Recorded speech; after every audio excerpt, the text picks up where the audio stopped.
I was 18 years old when I got married. I belonged to a very conservative family, a Baloch family, where good daughters never say no to their parents. My father wanted me to get married, and all I said was, if that makes you happy, I'll say yes. And of course, it was never a happy marriage. Just about after 2 years of getting married, about 9 years ago, I met a car accident. Somehow my husband fell asleep and the car fell in the ditch. He managed to jump out, saved himself. I'm happy for him. But I stayed inside the car and I sustained a lot of injuries. The list is a bit long. Radius ulna of my right arm were fractured. The wrist was fractured. Shoulder bone and collarbone were fractured. My whole rib cage got fractured. But that injury that changed me and my life completely was the spine injury. Many people came to rescue. They gave me CPR. They dragged me out of the car. And while they were dragging me out, I got the complete transection of my spinal cord. Those 2.5 months in the hospital were dreadful. I was at the verge of despair. One day, doctor came to me and he said, well, I heard that you wanted to be an artist, but you ended up being a housewife. I have a bad news for you. You won't be able to paint again. Next day, doctor came to me and said, your spine injury is so bad, you won't be able to walk again. I took a deep breath and I said, it's all right. Next day, doctor came to me and said, because of your spine injury and the fixation that you have in your back, you won't be able to give birth to a child again. That day, I was devastated. I started to question my existence. Why am I even alive?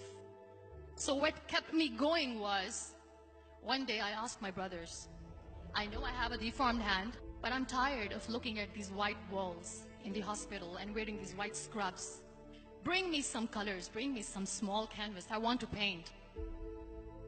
So the very first painting I made was on my deathbed, where I painted for the very first time. What an amazing therapy it was. Without uttering a single word, I could paint my heart out. I could share my story. People used to come and say, what lovely painting. So much color. Nobody could see the grief in it. Only I could.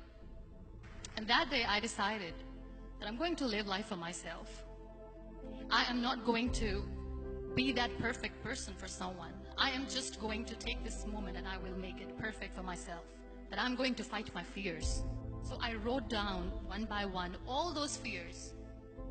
And I decided that I'm going to overcome these fears one at a time. You know what was my biggest fear? Divorce. But the day I decided that this is nothing but my fear, I liberated myself by setting him free. And I made myself emotionally so strong that the day I got the news that he's getting married, I sent him a text that I'm so happy for you and I wish you all the best. And he knows that I pray for him today. Number 2 was, I won't be able to be a mother again. And that was quite devastating for me.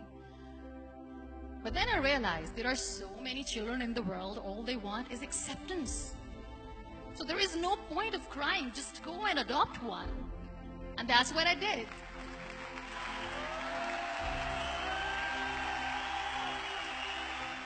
I gave my name in different organizations, different orphanages, and I waited patiently. 2 years later, I got this call from a very small city in Pakistan. I got a call and they said, are you Muniba Mazari? There is a baby boy and would you like to adopt? I could literally feel the labor pain. I said, yes, I am going to adopt him. I am coming to take him home. And that day, I was 2 days old, and today he's 6. You know, when you end up being on the wheelchair, what's the most painful thing? People think that they will not be accepted by the people because we, in the world of perfect people, are imperfects. So I decided to appear more in public. I started to paint. I have done a lot of modeling campaigns. I decided that I'm going to join the national TV of Pakistan as an anchor person. I became the National Goodwill Ambassador for UN Women Pakistan, and now I speak for the rights of women, children. I was featured in BBC 100 Women for 2015. I'm one of the Forbes 30 under 30 for 2016. So when you accept yourself the way you are, the world recognizes you. It all starts from within. We have this amazing fantasy about life. This is how things should work. This is my plan. It should go as per my plan. If that doesn't happen, we give up. I never wanted to be on the wheelchair. Never thought of being on the wheelchair.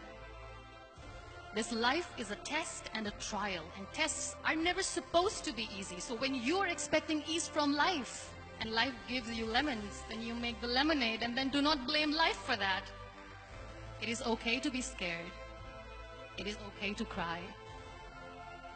Everything is okay, but giving up should not be an option. They always say that failure is not an option. Failure should be an option, because when you fail, you get up, and then you fail, and then you get up, and that keeps you going. Embrace each and every breath that you are taking. Celebrate your life. Live it. Don't die before your death. Real happiness lies in gratitude. So be grateful, be alive, and live every moment.